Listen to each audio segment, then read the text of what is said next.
Hello!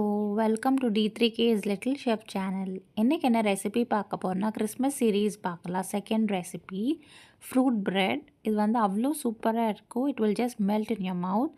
இதுக்கு வந்து 2 cup அளவுக்கு மைதா மாவு எடுத்துக்கலாம் ஒரு பவுலில். நான் இன்றைக்கி வந்து மைதா மாவு வச்சு பிரெட் பண்ண போகிறேன். சப்போஸ் உங்களுக்கு வேண்டாம் அப்படின்னா நீங்கள் கோதுமை மாவு வச்சு கூட பண்ணலாம். பட் டேஸ்ட் அண்ட் டெக்ஸ்சர் வந்து கொஞ்சம் டிஃபர் ஆகும். அதுக்கப்புறமா 1½ டேபிள் ஸ்பூன் அளவுக்கு ஈஸ்ட் ஆட் பண்ணிக்கலாம். அதோட 1/2 டேபிள் ஸ்பூன் அளவுக்கு உப்பு, 1 டீஸ்பூன் அளவுக்கு சர்க்கரை வந்து ஆட் பண்ணிக்கலாம். ஆட் பண்ணிவிட்டு நான் ஒரு மீடியம் சைஸ் எக் வந்து நான் ஆட் பண்ணிக்கிறேன். உங்களுக்கு எக் வேணான்னா நீங்கள் ஸ்கிப் பண்ணிக்கலாம். இது எல்லாத்தையும் ஒரு வாட்டி லைட்டாக மிக்ஸ் பண்ணி எடுத்துக்கலாம். நீங்கள் ஈஸ்ட் வந்து லூக் வார்ம் மில்கில் வந்து நீங்கள் ஆட் பண்ணிவிட்டு அதை ஆக்டிவேட் பண்ணியும் நம்ம ஆட் பண்ணிக்கலாம், தப்பில்லை. ஒரு வாட்டி கலந்ததுக்கப்புறமா நான் 3/4 கப் அளவுக்கு பால் வந்து காய்ச்சி ஆற வச்சு லைட் வார்ம் மில்க் வந்து நான் ஆட் பண்ணிவிட்டு நீட் பண்ணி எடுத்துக்கிறேன். நம்ம மொத்தமாக பால் சேர்க்காம கொஞ்சம் கொஞ்சமாக ஆட் பண்ணிவிட்டு இந்த மாதிரி நீட் பண்ணிக்கலாம். ஸோ தட் நமக்கு வந்து கன்சிஸ்டன்சி வந்து கரெக்டாக இருக்கும். பால் எல்லாம் சேர்த்து நல்லா ஒரு வாட்டி கலந்ததுக்கப்புறமா ஒர்க்கிங் சர்ஃபேஸ்க்கு வந்து கொஞ்சமாக மைதா மாவு டஸ்ட் பண்ணிவிட்டு இந்த மாதிரி உள்ளங்கை வச்சு ஒரு 5 to 8 மினிட்ஸ்க்கு நல்லா நீட் பண்ணி எடுத்துக்கலாம். உங்கள்கிட்ட ஸ்டாண்ட் மிக்சர் இருந்தால் நீங்கள் அதில் போட்டும் நீங்கள் மாவு வந்து நீட் பண்ணி எடுத்துக்கலாம். மாவு வந்து நல்லா சாஃப்ட் ஆகணும், அந்த அளவுக்கு நம்ம நல்லா நீட் பண்ணி எடுத்துக்கணும்.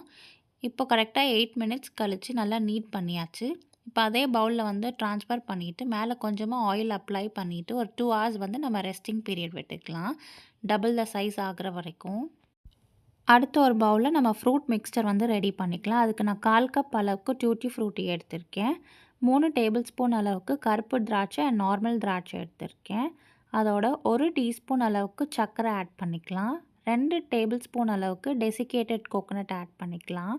அதோட ஃப்ளேவருக்காக 1/2 டீஸ்பூன் அளவுக்கு பட்டை பொடி வந்து நம்ம ஆட் பண்ணிக்கலாம். இது எல்லா சூப்பர் மார்க்கெட்லேயும் கிடைக்கும், சின்னமன் பவுடர். உங்களுக்கு இன்னும் வேணும் அப்படின்னா நீங்கள் டெசிகேட்டட் கோகோனட் அண்ட் ஸ்டஃபிங் வந்து கூடவோ குறைவோ நீங்கள் ஆட் பண்ணிக்கோங்க. எல்லாத்தையும் ஜஸ்ட் கலந்து விட்டுட்டு ஓரமாக வச்சுக்கலாம். இப்போ பார்த்திங்கன்னா மாவு நல்லா டபுள் ஆகி நல்லா சாஃப்ட் ஆகிடுச்சு. இப்போ நம்ம மாவு எடுத்து ஒரு வாட்டி நல்லா நீட் பண்ணிக்கலாம் ஒர்க்கிங் சர்ஃபேஸில். மாவு வந்து நல்லா டஸ்ட் பண்ணிவிட்டு ரோலிங் பின் வச்சு நல்லா ரோல் பண்ணிக்கலாம். நல்லா இருக்கிற மாவு எல்லாத்தையும் ஒரே ப்ரெட்டாக நம்ம பண்ணிக்க போகிறோம். ஸோ மீடியம் சைஸ்க்கு வந்து நல்லா விரித்து எடுத்துக்கலாம். ரொம்ப திக்காக இருக்கக்கூடாது, அட் த சேம் டைம் ரொம்பவும் தின்னாக இருக்கக்கூடாது. இது கரெக்டான சைஸு. அதுக்கப்புறமா மேலே வந்து லைட்டாக மைதா மாவு வந்து டஸ்ட் பண்ணிக்கலாம். ஸோ தட் நம்ம ஸ்டஃப் பண்ணும்போது ஒட்டாமல் இருக்கும். அடுத்து நம்ம ஆல்ரெடி ஸ்டஃப் பண்ணுறதுக்கு ரெடி பண்ணி வச்சுருக்கேன் இல்லையா, ஃப்ரூட்ஸ் எல்லாத்தையும் அதுக்கு மேலே வந்து அப்படியே ஈவனாக ஸ்ப்ரெட் பண்ணிக்கலாம். ஸ்ப்ரெட் பண்ணிவிட்டு லைட்டாக கை வச்சு அழுத்தி விட்டுக்கலாம். ஸோ தட் நம்ம ரோல் பண்ணும்போது எதுவுமே வெளியே வராது. இந்த ஃப்ரூட் தான் நம்ம ஆட் பண்ணோன்னு கிடையாது. நீங்கள் கிரான்பெர்ரி, ராஸ்பெர்ரிஸ், ஃபிக்கு, டேட்ஸ் எதுனாலும் நீங்கள் ஆட் பண்ணிக்கலாம் உங்கள் சாய்ஸ்க்கு ஏற்ற மாதிரி. அடுத்து நம்ம ஸ்லோவாக இந்த மாதிரி ரோல் பண்ணி எடுத்துக்கலாம். சப்போஸ் உங்களுக்கு ஒட்டுற மாதிரி இருக்குன்னா லைட்டாக மாவோ இல்லாட்டி ஆயில் வந்து அப்ளை பண்ணிவிட்டு ஒரு எண்டுலேருந்து இன்னொரு எண்டுக்கு வந்து நம்ம ரோல் பண்ணி எடுத்துக்கலாம் ஜென்டிலாக.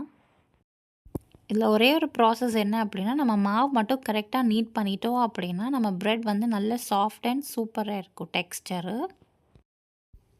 நல்லா பொறுமையாக இந்த மாதிரி ரோல் பண்ணி எடுத்துக்கலாம். நான் வந்து ஒரே ப்ரெட்டாக பண்ண போகிறேன். உங்களுக்கு 2 ப்ரெட்டாக பண்ணோம் அப்படின்னா நீங்கள் நடுவில் வந்து கட் பண்ணிவிட்டு அதுக்கப்புறமா நான் இந்த பண்ணுற ப்ராசஸை வந்து நீங்கள் அப்படியே ஃபாலோ பண்ணிக்கோங்க. இப்போ வந்து இந்த மாதிரி ரோல் பண்ணதுக்கப்புறமா நடுவில் வந்து நல்லா கட் பண்ணி எடுத்துக்கலாம் 2 ஹாஃபாக.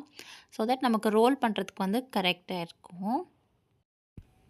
ஒன்ஸ் கட் பண்ணதுக்கப்புறமா இந்த மாதிரி 2 ஹாஃப் வரும் இல்லையா, அதை வந்து ஒரு எண்ட்லேருந்து இன்னொரு எண்டுக்கு அப்படியே நம்ம ஸ்வர்ல் பண்ணி சுற்ற வேண்டியது தான் இந்த மாதிரி. இது ரொம்ப ஈஸி தான். சப்போஸ் உங்களுக்கு திருப்பி ஒட்டுற மாதிரி இருக்குன்னா நீங்கள் மாவு வந்து டஸ்ட் பண்ணிவிட்டு இந்த மாதிரி ரோல் பண்ணிக்கோங்க.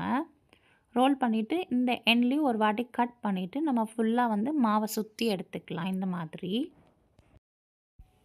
இந்த மாதிரி பண்ணும்போது நம்ம பேக்கரியில் கிடைக்கிற மாதிரியே இருக்கும் டெக்ஸ்டர் பார்க்குறதுக்கு. அண்ட் எண்டில் பார்க்கும் போதும் பேக் பண்ணதுக்கப்புறமும் டேஸ்ட்டும் சூப்பராக இருக்கும். அட் த சேம் டைம் பார்க்குறதுக்கும் அவ்வளோ ஐ கேட்சியாகவும் இருக்கும். இந்த மாதிரி ரெடி பண்ணிவிட்டு நான் பேக்கிங் மோல்டில் வந்து இன்சர்ட் பண்ணிட்டேன் பார்ச்மெண்ட் பேப்பர் வச்சுட்டு. நீங்கள் ஒரு ட்ரேயில் கூட ட்ரான்ஸ்ஃபர் பண்ணிக்கலாம். நான் கொஞ்சம் எக்ஸ்ட்ரா டச்சுக்காக நான் ப்ளூபெர்ரீஸ் வந்து இந்த மாதிரி அங்கங்கே இன்சர்ட் பண்ணிக்கிறேன். இது ஆப்ஷனல் தான். உங்களுக்கு வேண்டாம்னா நீங்கள் ஸ்கிப் பண்ணிக்கலாம். பட் நீங்கள் ஆட் பண்ணும்போது அந்த புளிப்பு டேஸ்ட்டோட நம்ம ஃப்ரூட் பிரெட் சாப்பிடும்போது நல்ல டேஸ்டியாக இருக்கும். மோல்க்கு சேஞ்ச் பண்ணிவிட்டு ஒரு 30 மினிட்ஸ்க்கு அப்படியே ரெஸ்ட் பண்ணிவிட்டு அதுக்கப்புறமா எக் வாஷ் வந்து பண்ணிக்கலாம். நீங்கள் பட்டர் வாஷ் இல்லாட்டி மில்க் வாஷ் கூட பண்ணிக்கலாம். ஸோ தட் நமக்கு பேக் பண்ணும்போது மேலே இருக்க லேயர் வந்து காயாமல் இருக்கும். இப்போ இந்த மாதிரி பண்ணிவிட்டு அவனை வந்து ப்ரீஹீட் பண்ணிக்கலாம். 200 டிகிரி செல்சியஸ்க்கு 10 மினிட்ஸ்க்கு ப்ரீஹீட் பண்ணிவிட்டு பேக்கிங் மோட் செட் பண்ணிவிட்டு 180 டிகிரி செல்சியஸ்க்கு 35 to 40 மினிட்ஸ் வந்து நீங்கள் பேக் பண்ணி எடுத்துக்கோங்க. பேக் ஆகிடுச்சான்னு பார்க்குறதுக்கு ஒரு ஸ்டிக்கோ இல்லாட்டி நைஃப் வச்சு இன்சர்ட் பண்ணி பாருங்கள். க்ளீனாக வந்துச்சுன்னா உங்களுக்கு பேக் ஆகிடுச்சின்னு அர்த்தம். எனக்கு கரெக்டாக 40 மினிட்ஸ் ஆச்சு பேக் ஆகிறதுக்கு. ப்ளூபெர்ரி ஆட் பண்ணதுனால பார்க்கும் போதே அவ்வளோ சூப்பராக இருக்குது. இப்போ கட் பண்ணி காட்டுறேன். அவ்வளோ சாஃப்டாகவும் நம்ம போட்ட ஃப்ரூட்ஸ் எல்லாமே அப்படியே அந்த ஹீட்டுக்கு மெல்ட் ஆகி வாயில் சாப்பிடும் போது அவ்வளோ டேஸ்ட்டாக இருக்கும். அவ்வளோதாங்க, அட்டகாசமான ஃப்ரூட் பிரெட் ரெடி. இந்த கிறிஸ்மஸ்க்கு கண்டிப்பாக இந்த ரெசிபியை ட்ரை பண்ணுங்கள். ஆர் உங்கள் வீட்டில் எதர் பார்ட்டி ஆர் அக்கேஷன்ஸ்க்கு இதை ட்ரை பண்ணிவிட்டு கமெண்ட்டில் சொல்லுங்கள். இந்த வீடியோ உங்களுக்கு பிடிச்சிருந்துச்சுன்னா லைக் பண்ணுங்கள், ஷேர் பண்ணுங்கள், சப்ஸ்கிரைப் பண்ணுங்கள் அண்ட் கண்டிப்பாக ட்ரை பண்ணிவிட்டு கமெண்ட்டில் சொல்லுங்கள். Thank you. Bye. Have a good day.